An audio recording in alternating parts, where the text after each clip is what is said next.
Pepa Barrios e Pedro Rielo gañan o primeiro e o segundo premio da sexta edición dos Contos de Verán organizados por El Progreso en colaboración coa Secretaría Xeral de Política Lingüística. Nesta ocasión presentáronse máis de medio cento de creacións a un certame consolidado e aberto a todo tipo de escritores, pero sobre todo a aqueles que están comezando para ofrecerlles unha oportunidade. Hai escritores que non son tan coñecidos, pero que a través deste tipo de certames pois se atreven tamén a escribir. Con respecto ao meu relato, pois dicir que a morte e a vida son como unha especie de círculo, non? Se xuntan e incluso no momento de explosión da vida, non? Que é a primavera. O meu relato, pois como decía Blanca antes, pois trata de dúas cuestións como é a empatía e a capacidade tamén de ollar por vez primeira, como eses rapaces que van pola praia, pois se sorprenden polos congresos, recollendo, pola xente que andamos de cando en vez as crevas, eso é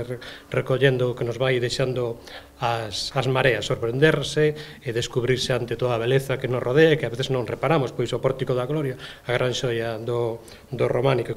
Neste acto participaron a presidenta do grupo El Progreso, Blanca García Montenegro, o secretario xeral de Política Lingüística, Valentín García, e o subdirector de El Progreso, Tito Dieguez.